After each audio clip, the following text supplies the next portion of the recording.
Thank you. Thank you, the commissioners, for your work and for being here today. I want to just mention climate change, which is exacerbating natural disasters. For California, that means more intense wildfires each year with a huge impact on personal safety, communities' health, and the economy. The Midwest has seen flooding, the South has seen hurricanes, the Northeast has cold snap polar vortex conditions. So I want to talk a little bit about how we're managing the electric system and planning for that. How is FERC looking at accounting for climate change in the design of wholesale markets and in grid investments? And start with the chairman, if I could. Thank you for your question, Congressman. And look, I share your concerns about climate change and the impacts of climate change. I'm a conservative. I grew up in coal country, but I believe that climate change is real, that man has an impact, and that we need to take steps to mitigate emissions.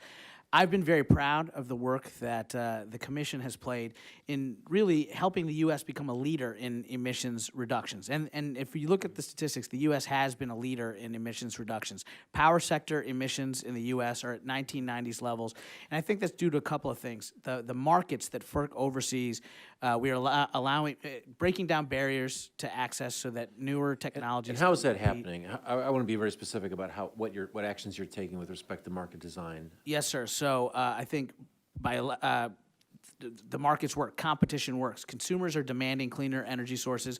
Those sources are dropping in price and are able to compete. Is there anything specifically that FERC is doing? I could point to Order 841, the order we did on battery storage to break down barriers to entry, to allow battery storage to be compensated for all of the attributes it provides. That is going to lead to an increased deployment, we think a dramatic increase in the deployment of battery storage technology, which will have a direct and I think significant impact on mitigating carbon emissions. There was a resilience docket that you opened when the coal nuclear NOPR was denied back in, I think, January 2018.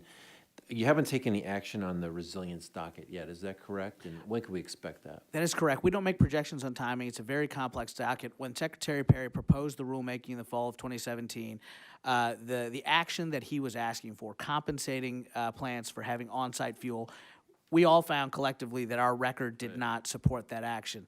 Now, a year and a half later, we have a far more robust record, and we're looking at these very complex challenges. I think the next step ought to be, and I don't want to get in front of my colleagues, but to engage the RTOs and the ISOs and the states on fuel security to look at this very serious issue. What can I assure you we will not do is, as the chairman said at the onset, we're not going to put our thumb on the scale for one fuel source or the other. We're going to look very seriously at these markets in the future of our grid.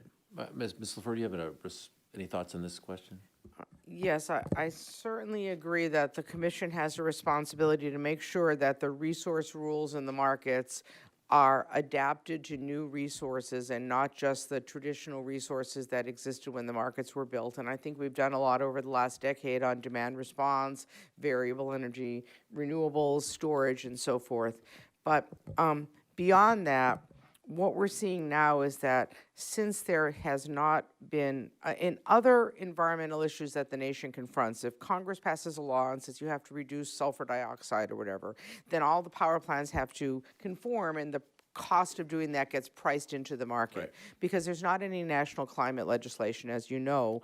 It's being handled on a state-by-state basis, and that's the issue I mentioned earlier, that the markets are working to figure out how they can run a regional market with multiple states with all different climate policies. But I think it's essential that they do, and the markets have to be adapted. If that's where climate action is going to happen on the state level, we have to adapt the markets to function in that environment. Are you saying that you think that a federal standard, a low carbon fuel standard, or something like that would be helpful in getting? Absolutely. I think that it's a global issue. It should be addressed at the highest level possible.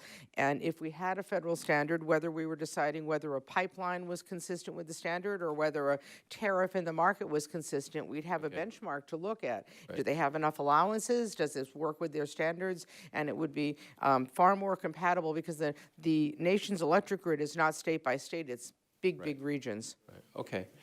Just a quick question for Commissioner Glick. I don't have a lot of time, but I'm interested in hydropower as a valuable zero emission energy source. You mentioned in the testimony, really quickly, how do you think we increase hydropower facilities with pump storage capabilities? Well, pump storage can play a very important role, and I think our storage rule didn't just apply to battery storage, it applied to pump storage and other forms of storage as well. I think what we need to do and what we are doing, I think, is through our licensing process, consider proposals for pump storage projects and approve them, assuming they're in the public interest. Okay, I think I'm out of time. I'm sorry, I don't want to take my colleagues' time, but if you want to give me anything in writing on that, that'd be helpful too. We'll do Mr. this. Chairman, I yield back. Sure.